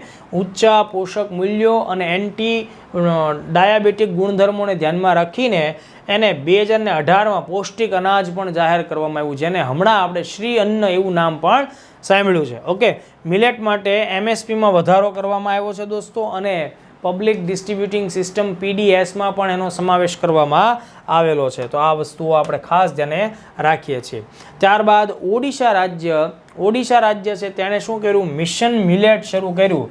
એટલે આ રાજ્યે જે પહેલ લીધી એ અન્ય રાજ્યો પણ એને ફોલો કરી શકે છે, બરાબર. અને એ લોકો પણ મિલેટ માટે સ્પેસિફિક મિશન ચાલુ કરી શકે છે. તો અહીંયા આપણા માટે એક અગત્યનો ફેક્ટ આવે છે કે ઓડિશા રાજ્યએ મિશન મિલેટ, બરાબર, એ શરૂ કર્યું છે. ત્યારબાદ શાંઘાઈ કોઓપરેશન ઓર્ગેનાઇઝેશનમાં ભારતે મિલેટ ફૂડ ફેસ્ટિવલનું આયોજનની દરખાસ્ત પણ કરી. અને ગુજરાતમાં પણ દોસ્તો, ગુજરાતની અંદર પણ આપણા રાજ્ય ગુજરાતમાં પણ મિલેટ ફેસ્ટિવલનું એક આયોજન થયું, જેમાં આખા ગુજરાતભરની અંદરના અલગ અલગ મિલેટ્સ છે એનું પ્રદર્શન પણ આપણને જોવા મળ્યું હતું. ઓકે, ત્યારબાદ ઇન્ટરનેશનલ યર ઓફ મિલેટ 2023ના ભાગ સ્વરૂપે બાજરીના પ્રચાર દ્વારા પોષક સુરક્ષા મળે એના માટે થઈને ઇનસિમ્પ નામની પહેલ, બરાબર, અને સંશોધન માટે આંતરરાષ્ટ્રીય સ્તર ઉપર સહકાર પ્રાપ્ત થાય એટલે મીરા નામની પહેલ શરૂ કરી. તો આ પણ તમારા જવાબમાં અચૂકપણે આ બંને શબ્દો આવવા જોઈએ. ઇનસિમ્પ અને મીરા પહેલ શરૂ કરી ઇન્ડિયાએ. તો આ પણ આપણા સરકારી ધોરણના પ્રયત્નો છે, એને આપણે અચૂકપણે ધ્યાનમાં રાખીશું. ઓકે, ત્યારબાદ જો ભારત માટે ઇન્ટરનેશનલ યર ઓફ મિલેટ 2023નું મહત્ત્વ શા માટે છે? આવા એંગલ ઉપર પણ તમારા જવાબોમાં કંઈક ને કંઈક સારા મુદ્દાઓ મળવા જોઈએ. ઓકે, તો જો ધ્યાન આપજો, ભારત પાસે વર્લ્ડ લેવલ ઉપર મિલેટનું એક બહુ મોટું ભારત હબ બની શકે એવી પૂરી સંભાવનાઓ છે. જો કે ઓલરેડી અત્યારે આપણે સૌથી મોટા ઉત્પાદક તો છીએ જ, પણ જો હજી આપણે મિશન મોડ મિલેટને ધ્યાનમાં રાખીએ તો હજી આપણી ઉત્પાદકતામાં વધારો થઈ શકે અને વર્લ્ડ લેવલ ઉપર મિલેટ માટેના બહુ મોટા હબ બની શકીએ છીએ, જેના લીધે આપણે એની નિકાસ પણ વધારી શકીએ દોસ્તો, અને એના લીધે આપણી 5 ટ્રિલિયન ઇકોનોમી જે બનાવવાનું સપનું છે ભારતનું એને આપણે સાકાર કરી શકીએ. ઓકે, એટલે આ એક બાબતને આપણે ખાસ ધ્યાનમાં રાખીએ. બીજું, અત્યારે અમૃતકાળમાં ભારતનો પ્રવેશ થયો અને એની સાથે જ તે ભારત આંતરરાષ્ટ્રીય મંચ ઉપર પોતાની એક નવી જ ઓળખ પ્રસ્થાપિત કરી રહ્યું છે. બરાબર, દાખલા તરીકે અત્યારે જ આપણે વસુધૈવ કુટુંબકમની થીમ સાથે G20ની અધ્યક્ષતા કરી રહ્યા છીએ અને ખૂબ જ સક્રિયતા સાથે આપણે G20ની અધ્યક્ષતા સંભાળી રહ્યા છીએ. મતલબ કે અન્ય કોઈ દેશો જ્યારે G20ના ભૂતકાળમાં અધ્યક્ષ થયા છે ત્યારે એટલું મિશન મોડ, એટલી ઉત્સુકતા સાથે, એટલી એનર્જી સાથે કોઈ G20ની અધ્યક્ષતા નહીં સંભાળી હોય, પણ ભારત એમ સમજો કે G20ની અધ્યક્ષતા કરીને આમ ઉત્સાહના રંગમાં રંગાઈ ગયું છે. આવી સ્થિતિમાં વર્લ્ડ લેવલ ઉપર ઇન્ડિયા પોતાની લીડરશિપની છાપ છોડી રહ્યું છે, એક સારો એવો અસર અને પ્રભાવ અને અસર પાડી રહ્યું છે. બરાબર, તો એક આ મુદ્દો અગત્યનો છે. મેં તમને કીધું એમ કે ભાઈ ભારતની વિદેશ નીતિ અત્યારે એક નેતૃત્વ તરફ જઈ રહી છે. એના મેં તમને સોફ્ટ પાવરના કેટલાક એક્ઝામ્પલ આપ્યા. દાખલા તરીકે યોગ દિવસનું મેં તમને એક્ઝામ્પલ આપ્યું, સોલાર સંગઠનનું એક્ઝામ્પલ આપ્યું. એવી જ રીતે તમે આ બધી બાબતને પણ સાંકળી શકો. અને કોરોના દરમિયાન ભારતે જે કામગીરી કરી, વેક્સિન પૂરી પાડી દુનિયાભરને, તો એ બધા મુદ્દાઓમાં પણ આવી જ બાબતો આપણને જોવા મળે છે કે અત્યારના સમયમાં ભારત આ પહેલથી વિશ્વ સ્તર ઉપર એક નવી ઓળખ ઊભી કરી રહ્યું છે. બરાબર, તો અહીંયા એ જ વસ્તુ લખી છે કે વિશ્વ સ્તરે સોફ્ટ પોલિસી થકી પોતાની ઓળખમાં, પોતાની શાખમાં વધારો કરી શકે તેમ છે. બીજી એક ખાસ બાબત, વિશ્વમાં જે ઘણી બધી સમસ્યાઓ છે તો એના નિરાકરણ માટે ભારત તરફથી જે આ IYM ઇન્ટરનેશનલ યર ઓફ મિલેટનો કોન્સેપ્ટ આપવામાં આવ્યો, બરાબર, તો ભારત ખરા અર્થમાં લીડર બની શકે. તો લીડરનું કામ શું હોય દોસ્તો? લીડરનું કામ હોય સમુદાયને યોગ્ય પ્રગતિના માર્ગ ઉપર લઈ જવા, અને એ દરમિયાન જે પડકારો આવતા હોય તો એનો ખૂબ જ આત્મવિશ્વાસપૂર્વક સામનો કરવો, અને એવો સામનો કેમ કરી શકાય એ માટે પોતાની ટીમને, પોતાના આખા સમુદાયને ઉર્જા આપવી, જે ભારત અત્યારે કરી રહ્યું છે. તો આ બધી જ બાબતો ઇન્ટરનેશનલ યર ઓફ મિલેટ 2023નું મહત્ત્વ ઇન્ડિકેટ કરે છે. છેલ્લે તમારે જ્યારે જવાબ કન્ક્લુડ કરવાનો થાય છે ત્યારે તમારે આ વસ્તુઓને સારી રીતે હાઇલાઇટ કરવાની. દાખલા તરીકે આવા શબ્દ વાપરજો કે ભાઈ મિલેટ જાડા અનાજ અથવા બાજરીના ઉત્પાદન અને ઉપભોગથી, યાદ રાખજો, ઉત્પાદન અને એના ઉપભોગ, ઉપયોગ, આ બધા શબ્દો અગત્યના છે, થી વિશ્વભરમાં રહેલી જે આરોગ્ય, પર્યાવરણ, ખાદ્ય સુરક્ષા વગેરે જે સમસ્યાઓ છે એનો નિરાકરણ થશે. અંત થશે એવું ન લખશો, પણ નિરાકરણ થશે, જેથી તમામ દેશોએ તેના માટે ખેડૂતોને પ્રોત્સાહન આપવું જોઈએ. ભારત સરકારે મિલેટ માટે MSPમાં વધારો કર્યો અથવા વધારો કરી નવા સુધારા કરી ખેડૂતોને પ્રોત્સાહિત કરવા જોઈએ. આમાં આપણે information communication technology, mobile application, એ બધાનો પણ ઉપયોગ કરી શકીએ, કારણ કે એ જ એક માધ્યમ છે જનતા સુધી પહોંચવાનું, જનજાગરણ કરવાનું, છેવાડાના અંતિમ રહેલા માણસ સુધી મોબાઈલ થકી પહોંચવાનું, જેને મોબાઈલ ક્રાંતિ આપણે કહી શકીએ. તો તમે આખા ભારતમાં અને વિશ્વમાં બાજરી, મિલેટ્સ છે એનું મહત્ત્વ પ્રસ્થાપિત કરી શકો. ઓકે, લોકોમાં જાગૃતિ વધારવી જોઈએ, અને એ જાગૃતિ વધશે, લોકો એનો ઉપયોગ કરતા થશે, તો આવતી પેઢી મિલેટ્સને મેઇન ફૂડ તરીકે પણ લેતી હશે. તો દોસ્તો, અહીંયા હું આશા રાખું છું કે તમને લોકોને આ આખો કોન્સેપ્ટ છે એ ખ્યાલમાં આવ્યો હશે. બરાબર, તમે લોકોએ આ આખા લેક્ચરને એન્જોય કર્યો હશે. આ સમગ્ર કન્ટેન્ટ તૈયાર કરવામાં જે કાંઈ પણ અમને લોકોને સમય લાગ્યો છે અને જે કાંઈ મહેનત થઈ છે, તો એ વસ્તુ જ્યારે તમને ઉપયોગી સાબિત થશે એ અમારા માટે બહુ મોટો પુરસ્કાર છે. વર્લ્ડ ઇન બોક્સ એકેડમીએ સમગ્ર ગુજરાતમાં ક્વોલિટીવાળું કામ આપ્યું છે, અને ક્વોલિટીવાળું કામ આપવા માટે આપણી વર્લ્ડ ઇન બોક્સ સમગ્ર ટીમ એના માટે તત્પર છે, તૈયાર છે. તમારી જેવા હોનહાર વિદ્યાર્થીઓ, તમારી જેવા ડેડિકેટેડ સ્ટુડન્ટ્સનો ખૂબ સારો સપોર્ટ જોઈએ. તમે આ લેક્ચર્સ તમને કેવો લાગ્યો એ અંગે અચૂકપણે કમેન્ટ કરજો. સારા વિદ્યાર્થીઓના ગ્રુપ સુધી આ વસ્તુને શેર કરજો. તમે પર્સનલી પણ મને ઇન્સ્ટાગ્રામ ઉપર NIKUL_7522 બરાબર. આ ઇન્સ્ટા આઈડી ઉપર પણ મને મેસેજથી આ લેક્ચર અંગેનો અભિપ્રાય આપી શકો છો. નજીકના સમયમાં ઘણા બીજા અગત્યના મુદ્દાઓ સાથે ફરી મળીએ છીએ. જોડાયેલા રહો. Thank you very much. જય હિન્દ.